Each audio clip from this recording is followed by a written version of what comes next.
I'm Will Huntsberry for the Raleigh Public Record, and for our Hopscotch interview series, we're talking to Lonnie Walker tonight, and that's Brian Corum and Raymond Finn, Eric Hill, and Joshua Bridgers. How's it going, y'all? Doing well. Doing good. Awesome. Thanks for coming and talking to us tonight, or letting us come to your practice space, actually, as it is. So you guys have like 4 or 5 shows going at Hopscotch, right? Tell us a little bit about them if you can. Well, actually, they're not going on.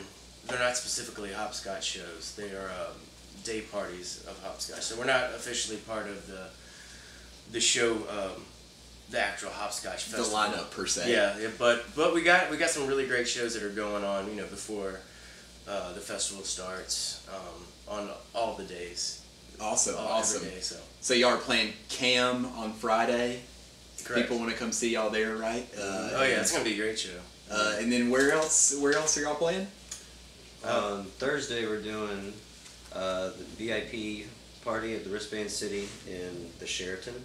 So if you're a VIP, you can come to that. That's at 5 o'clock. That's at 5. And then Friday is the day party at Cam with Love Language, Lollipops, and who's the other band? You remember the other? That's gonna be the last. It's gonna be Lollipops, Lonnie Walker, then Love Language. Oh. And then Saturday, we're doing a day party Fuzz Fest style at the Hive with Woodsman. Right on. So, when it comes to hopscotch, what do you feel like it brings to the city in terms of music-wise? I mean, you guys have been playing together a long time. You've probably seen a lot of festivals. How would you describe hopscotch? It's well, it brings a lot of, between the booking of Greg Lowenhagen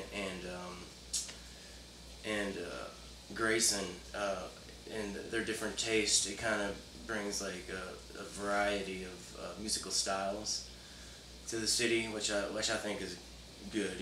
Instead of just one genre. Right. So it touches on a bunch of different genres. It brings a togetherness of the city too, which I really like. Makes you be proud of Raleigh. Well, It feels good. It's a cool step. You're not always proud of Raleigh? Even prouder. During hopscotch. Right on. And I mean, do you feel like it's good visibility for local bands as well? Oh yeah. Yeah, definitely. I think it's more than half of the bands playing, I think, are local bands, or maybe it's like 40 of the bands are local bands. So it's definitely good exposure. Yeah. No matter where you are. They want to make sure to not keep it too awfully local, but still keep it sort of local. I know there's been other festivals that they've gotten just kind of dissed on because they are like, oh yeah, this is going to be this local festival, it's awesome, and they get all these big names and stuff, but they don't barely book any of the local bands there. So that's why I like Hopscotch, does this. And that's kind of the reason I think we're not playing this year. We played the last 2 years, so I kind of figured that we wouldn't actually be on the real bill this year. Fortunately, I play in another band called Nest, and so does Raymond, and we are playing. So we'll be getting the wristbands to be able to see all the bands and stuff. That's awesome. Sorry, Josh and Eric. Yeah. I'm okay. You guys don't get wristbands, Yeah, right? I think we get No, paid. they get wristbands. We get paid with wristbands. Mm-hmm. At the end shows. Yeah, they worked it out somehow. The cam show. So we'll all be there. Oh, okay, cool. So tell me a little bit about how y'all got started. Y'all been playing together for like 7-8 years, right? Mm-hmm. Yeah. 2006, I think is when we started Yeah, playing together. 2006, yeah. Don't act like you don't know, Brian. I don't know. I mean, think well, it was 2000. I just remember I started playing solo Yeah. around Greenville. I'd seen Brian a couple times play Yeah, by himself. Yeah, before we even knew him. Yeah. Eric was in a photography class. We had a photography class together, and I listened to some of his music on like MySpace. He had like kind of similar taste in music. Yeah. We became friends, and so me and Eric started like jamming first, and then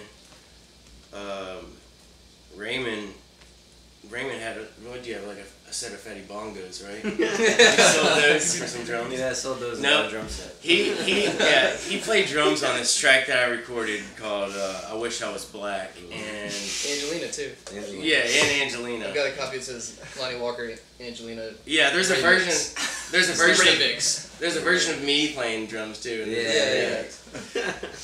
And I kind of kill it. I didn't do interviews in mine though. So where does the name Lonnie Walker actually come from? It's just a moniker. It's like Starlight Walker, Silver Juice album. I think it's their second. It might be their debut though. Lonnie Johnson, it's the famous inventor. I The got Super you. Soaker. Super. Yeah, he invented the Super Soaker. African American. That's a very important fellow. It was in my life. Super Soaker. My lifetime. Yeah. Some people had the atom bomb. Some people had the super Super soaker. Soaker 7. So, I mean, playing together for so long, y'all have a pretty big catalog of songs, I would assume. I know y'all have recorded one album and probably have enough to do another one. What's your process like in terms of like how a song comes together? You know, I mean, usually Brian would come up with an idea, and he would have like basically the whole song with like lyrics and chord changes and everything like that. And then we'd kind of like get together, and it would be like a jam at first with it. We would just kind of he would show us the way a thing would work. We just play through it over and over again until everybody kind of got that part. Then we'd like move on to the next thing, and he would have like ideas for people to do. Like some songs, the bass line is already written or things like that. But other things they're like embellished or Yeah, some of them it's just like, arranged. I feel like. Do what you want. Yeah. Like what needs to be done when it needs to be done. yeah. So like the band becomes like an arranger Yeah. around Yeah. what Brian brings to the table. right. I kind of try to think of it like as if I write the songs, then like the band can arrange it. You know, within. There's always going to be like certain. parameters. There's always going to be like certain things in my head that like I really want to like try out first, or like like a part that like I really feel like is important. That, like and we'll try that out. So they don't always work, and we'll figure something else out. If not, but yeah. So. Right. So it's like you start with these major parts of the song, and then you kind of come together, and everybody fills it in, and tweaks it, or just Yeah. Yeah. The way the songs will flow, we'll add like bridges or change how many lines are in a section and things like that. And then some songs have come out of just us playing around. Yeah. Yeah. I was gonna Playing say. around before practice. I feel like- a part really like standing out, and then we record it on somebody's phone, and then Yeah. come back to it later on. Reaves phone recorder. Try to write a song around that, I feel like that's what's helped out a lot is just like having even really crudely recordings of like our practices. There'll be parts that I listen back on that like I didn't really even realize like when I was actually playing that were pretty, like cool parts to the song or like just a cool random jam or something, and they can be potentially brought somewhere new, But Yeah. not always, but. Or wasn't the idea of happy mistakes? Yeah. Yeah. Right. Something Or just happy accidents. I guess. busting up organically almost. Yeah. Yeah. And so, what about songwriting, Brian? How does it just kind of come to you sometimes, like when you're driving, or do you like sit down every morning and think I'm gonna try and write a song today? No, I don't sit down every morning. What's a morning? Or every 5 p.m. I should say. Oh yeah, no. I'm definitely not that organized. I wake up and it's I'm not better about a song. Oh man. So, and then, I mean, what's it like, being a band of, around here you guys are super well known, and you play shows with even bigger bands lots of the time. But, I mean, do you end up having to do a lot of, like, your own promo, essentially? And is that difficult, like, as an artist? Because I'm sure what y'all really want to do is make music, right? These Yeah. guys do a lot, man. These guys do everything. When they book shows, like they do their stuff. We have friends too that help Yeah. out Yeah. as well, Around. especially There was a lot with the booking. But yeah, it just comes with the territory, really. this is what you got to do. Sometimes it's like not the most fun part of being a band, but like it's definitely something that needs to be done, and it's fun when you see results from it. It's really exciting. Right, when you see a packed house, it's worth it. Yeah, or if you make some contact and you get an email back and it's good, and that's always awesome. Or sometimes you just don't get an email back.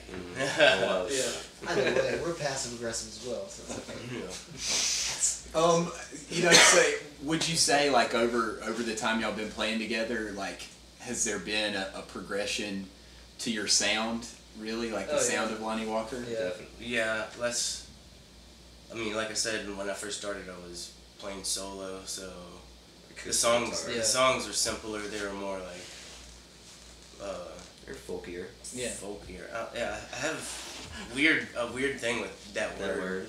Folkier. Mm-hmm. They're just more stripped down, like simple arrangements and also like I played a lot less attention to like the sounds and like sonically the structures of like of a song.